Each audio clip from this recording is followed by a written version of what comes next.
ولما الباب اتفتح كان المشهد زي الكابوس. كمال السيوفي واقع على الارض والسجاده بتاعت المكتب ابتلت باللون الاحمر كلها.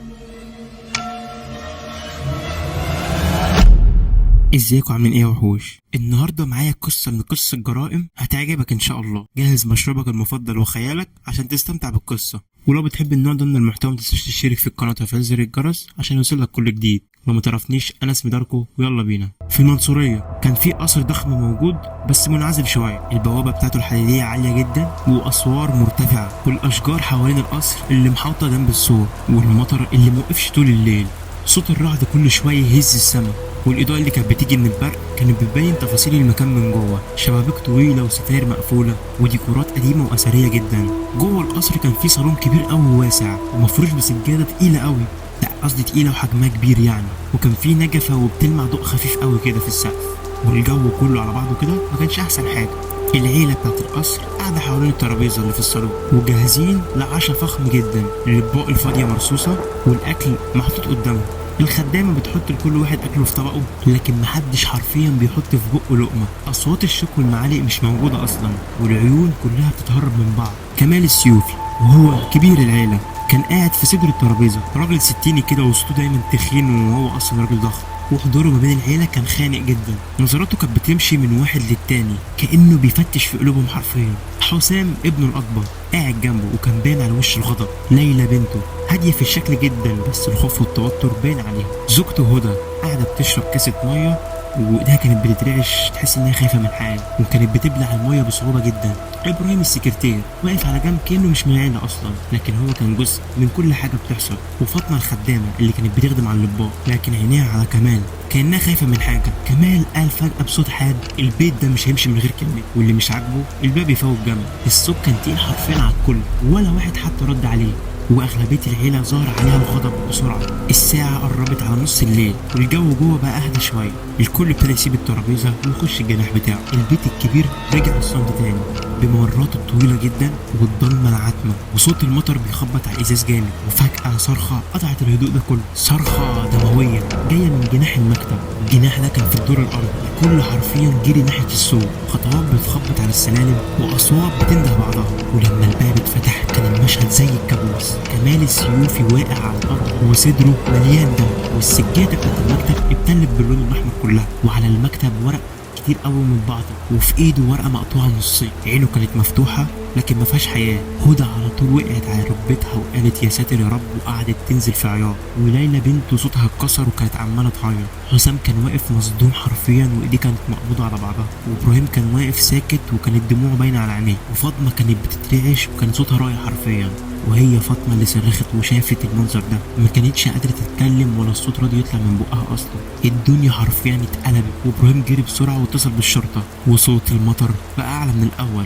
بعد نص ساعه بوابه القصر اتفتحت وسيارتين من الشرطه دخلوا على طول. المقدم هشام نزل من العربيه، كان طويل وملامحه حاده والسيجاره مولعه في ايده. عينيه كانت بتمسح المكان بسرعه جدا كانها شايفه حاجات اكتر من البني ادم العادي اللي شايفها. وراه النقيب خالد كان شاب متحمس وماسك الدفتر الملاحظات بتاعه. هشام دخل المكتب على طول وما ترددش، ووقف قدام الجثه. دخان السيجاره بتاعته كان طالع ببطء، بص على السجاده وعلى الدم وعلى الاوراق اللي متبعتره في حرفين المكتب كله، ورفع ايده ومسك الورقه اللي كان ماسكها كمال بيه ومتقطعه، وكان مكتوب فيها لو ما نفذتش اللي اتفقنا عليه الكل هيعرف الحقيقه. هشام قال بصوت واطي كده وهو بيكلم خالد دي مش جريمه سرقه، دي تصفيه حسابات من الاخر، والقاتل تقريبا لسه ما خرجش من البيت. خالد ساله وقال له انت عرفت ازاي ده يا باشا؟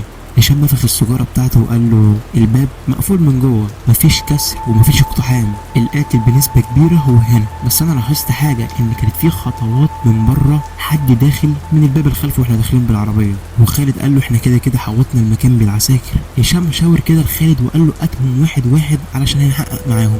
خالد بدا ينادي والمكتب بقى مسرح للاستجواب. الجو كله بقى ريحته دم والورق القديم اللي مرمي في المكتب كله، والدخان كان عامل توتر جدا تخلي العيون باين عليها القلق. واول حد دخل فيهم كانت ليلى. ليلى دي بنته، واول لما دخلت كان صوتها متقطع وعماله تعيط، وعينيها حرفيا كانت مليانه دموع. الدموع، وقعدت قدام هشام وقالت انا ما شفتش حاجه، سمعت الصرخه زيهم وجريت، بس كل ده كان بعياط طبعا. انا منهار يا حضره الظابط، ده ابويا. هشام ساب الدخان يطلع بالراحه كده من بقه، وبعدها رد عليها وقال لها كلنا سمعنا الصرخه، لكن مش قبلها كنا في نفس المكان. ليلى عيطت اكتر وقالت انا كنت في اوضتي والله. بعدها هشام قال لها تقدر تخرج دلوقتي. بعدها خالد نادى له حسام الابن الاكبر ليه. هشام كان باين عليه الغضب جدا ووشه كان بيتشنج، وقعد بعصبيه وقال له كفايه اهانات، انتوا جايين تشكوا فينا؟ هشام قال له بصوت واطي كده، قال له بس الاوراق اللي في جناحك ده بتدل عن حاجه كده. قال له اوراق ايه؟ قال له انت كنت عايز تستقيل من الشركه بتاعت ابوك.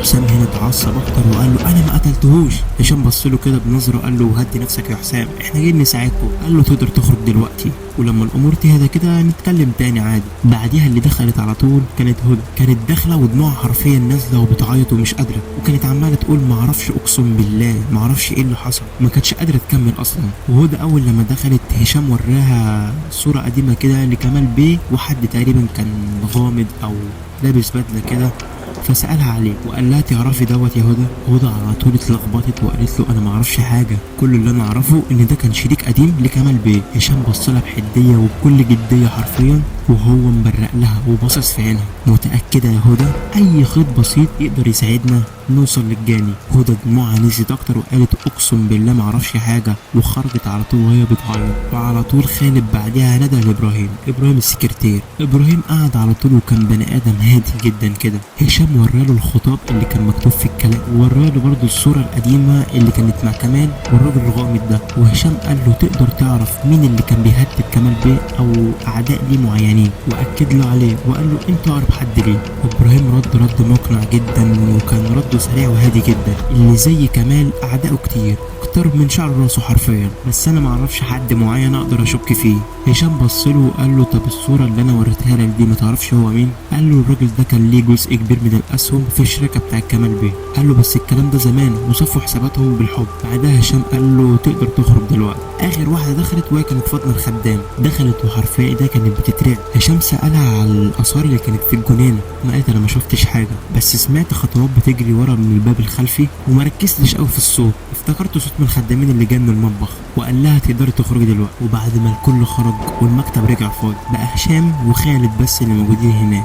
خالد قال لهشام باشا انا حاسس انهم كلهم بيكذبوا او لسه ما قالوش كل اللي عندهم. هشام نفخ الدخان ببطء قوي كده وقال له الخيط موجود بس لسه مستخبي، القاتل هيغلط وحظه الخلطه قربت. وكمان كان في اثر في الجنينه، ولما خرج هشام وخالد عشان يتاكدوا من الاثر لقوا المطر حرفيا شال كل حاجه، ولا كأن في اي حاجه كانت موجوده. بعديها رجعوا للمكتب تاني. هشام قعد في المكتب الكبير مع خالد. الجثه اتشالت لكن ريحه الدم لسه موجوده، عامله مزيج مع الدخان بتاع هشام بيه اللي عمال يحرقه. هشام هنا ولع سجاره جديده وساب الدخان يطلع ببطء وهو باصص للورق اللي متبعته. بعدها هشام وخالد خرجوا بيدردشوا مع بعض في القضيه، وراحوا الصالون يقعدوا. هشام وباشا هما كانوا بيتمشوا في الصالون. خالد قال لهشام باشا انا مش فاهم، كلهم عندهم دوافع، كلهم ممكن يكونوا عملوها مع بعض، مين يقدر يعمل كده؟ بعدها في ضابط رن على هشام، كلم هشام وسلم عليه كده وكلمه في الموضوع المهم. قال له السلاح اللي اتضرب بكمال بيه اللي هو المقص. قال له المقص معلهوش اي بصمات، الجاني كان لابس جوانتي او كان مستخدم حاجه يعزل بيها عن ايده. بعدها سلموا على بعض وقفل عليه السجن. هشام كان ماسك الورق القديم دوت وعمال يجمعه ما بين ايديه ومكانش فاهم الورق ده تبع ايه، وكان بيبص لخالد وقال له اللي قتله ما كانش عنده دوافع وبس، تقريبا اللي قتله ده كان عنده خوف من حاجه، كان خايف من سر ينكشف، سر خطير ممكن يعمل اي حاجه. قبل ما خالد يرد حرفيا كان في صوت صريخ طلع من الدور التاني